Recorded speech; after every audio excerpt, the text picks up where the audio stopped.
दोस्तों, धरना निरंतर चल रहा है। अपनी मांगों को लेकर धरने पे जरूर आइए और ये आने वाला 3 दिन ये समझिए कि आपके लिए बहुत ही महत्वपूर्ण है, क्योंकि इन 3 दिनों में हम लोग माननीय मुख्यमंत्री जी को किसी भी दिन ज्ञापन देने जा सकते हैं। इसलिए ज्यादा से ज्यादा संख्या बल में आइए और आगे हम आपको दिखाते हैं। धन्यवाद। चैनल को सब्सक्राइब करिएगा और वीडियो को शेयर करिएगा। कर्मचारी एकता आवाज दो, 800 करोड़ की जांच हो,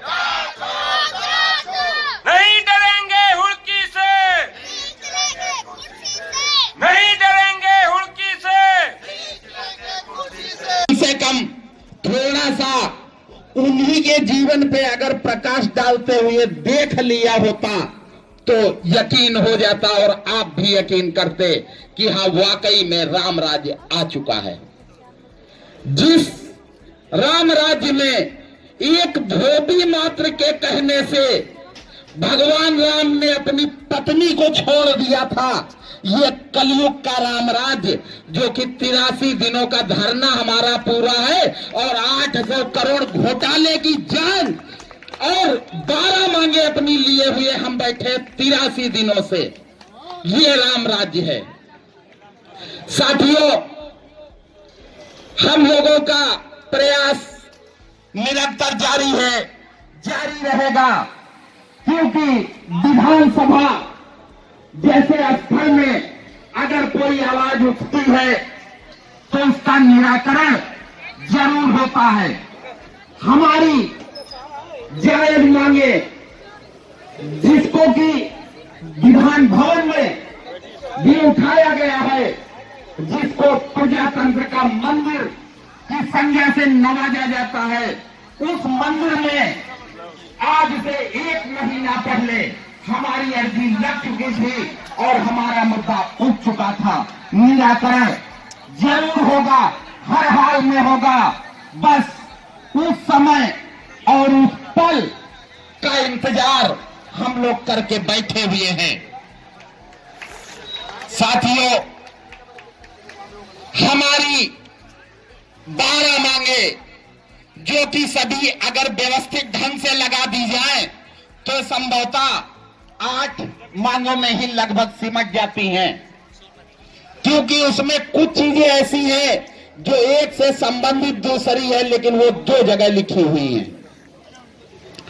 साथियों, वो पल जरूर आएगा, क्योंकि अब तक जितनी भी वार्ताएं शासन या अधिकारियों से हुई, हर वार्ता में हमारी समस्त मांगों में को एकदम जायज ठहराया गया कि ये मांगे आपकी पूरी हो जानी चाहिए थी, जाने क्यों इनमें विलंब है।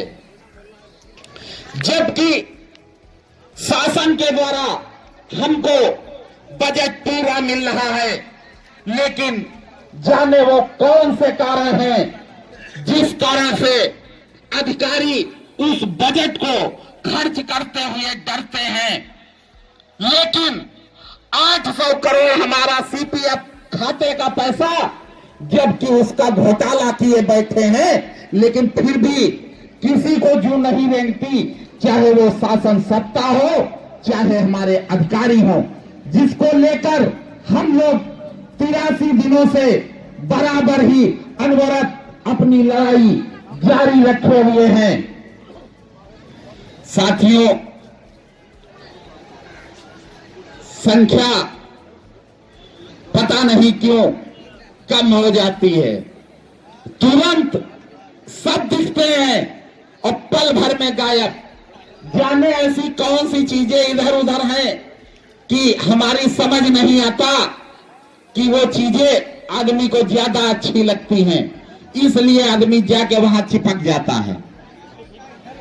और हम ये जानते हैं कि इसी प्रांगण में हमारी संख्या लगभग 1-1.5 हजार से कम नहीं है, लेकिन 4 उधर बैठे हैं किनारे, 4 उधर बैठे किनारे, 2 पीछे टहल रहे हैं और सैकड़ों की संख्या में तो लोग टहला ही करते हैं।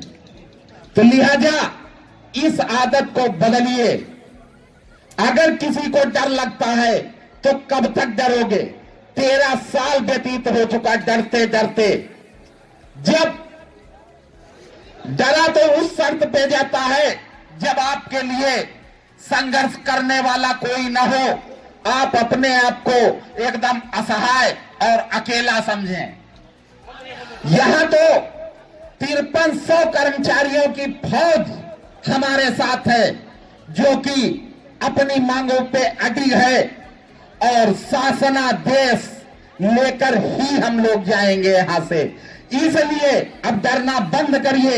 ये अंगड़ाई है, ये अंगड़ाई है।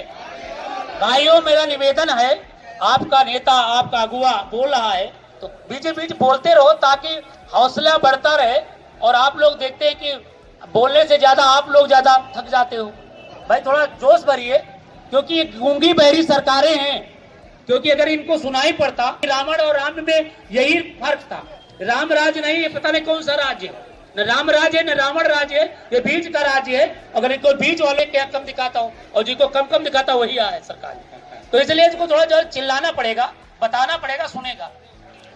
साथियों, हम लोगों की सारी मांगे जायज हैं। हम लोग जब तक शांति के साथ बैठे थे तब तक तो सब ठीक था। जिस दिन अपने हक के लिए लड़ाई लड़ने के लिए हम लोग मैदान में बैठ गए, उसी दिन से शिकवा शिकायतें शुरू हो गई। हमारे अधिकारियों को शिकायत सबसे ज्यादा इस चीज की है कि आप लड़ाई मैदान में ले आए, जिससे कि पूरे उत्तर प्रदेश और भारत भर में हमारी आवाज पहुंच रही है। इसलिए उनको लगता है कि अब बदनामी होने लगी है। साहब, अगर बदनामी का इतना ही डर था तो जब तक हाथ जोड़ के निवेदन करके आपसे मांगते थे तब तक आखिर क्यों नहीं दे दिया? क्योंकि जब तक हमने हाथ जोड़कर मांगे तब तक आप मुंह घुमा के खड़े हो जाते थे। आज हम जब मैदान में उतरकर मांगना शुरू किए तो आपकी तकलीफें बढ़ने लगी। आखिर वो कारण हमको बताएं। सीपीएफ का आपने पैसा काटा 10%, जिस तारीख से हमारी नियुक्ति हुई थी वो सारा पैसा आप रखते गए। जिस दिन हमने पूछ लिया उसी दिन से बुराई पैदा हो गई। इस पैसे से आप मलाई काटते रहे और गमन करते रहे, हम कुछ नहीं बोले। लेकिन जिस दिन हमने जिद कर ली, नहीं अब हमारा खाता खुलवा दो क्योंकि पैसा बहुत हो चुका है, हमारे 174 भाई जो इस दुनिया से रुखसत हो चुके हैं उनके परिवारों को वो पैसा मिलेगा तो उनका परिवार आगे बढ़ना शुरू होगा। वो भी आपको रास ना आया। उसके लिए हम लोगों ने जब मांग उठाई तब आपने सिर्फ कार्रवाइयां करने का कार्य केवल किया, इसके सिवा दूसरा कार्य आपने अभी तक नहीं किया है।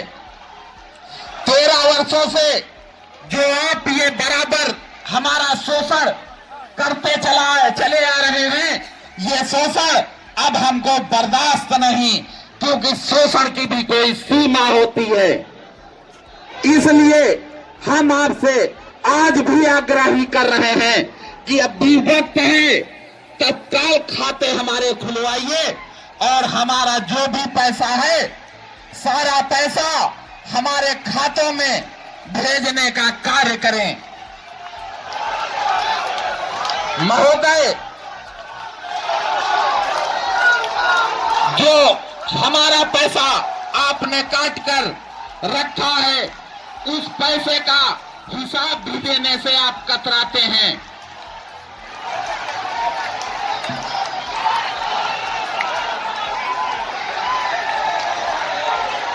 साथियों, हमारा शासन सत्ता से विनम्र निवेदन कि हम लोगों का जो भी सीपीएफ का कटौती हुआ है उस पैसे को हमारे खाते खुलवाकर हमारे खातों में पैसा भेजने का कार्य करें तो ज्यादा अच्छा होगा। शेष जो हमारी मांगे हैं, पुनरीक्षित वेतनमान, सवैतनिक चिकित्सा अवकाश और एसीपी का लाभ, स्थायीकरण का पत्र, विकलांगों को विकलांग भत्ता और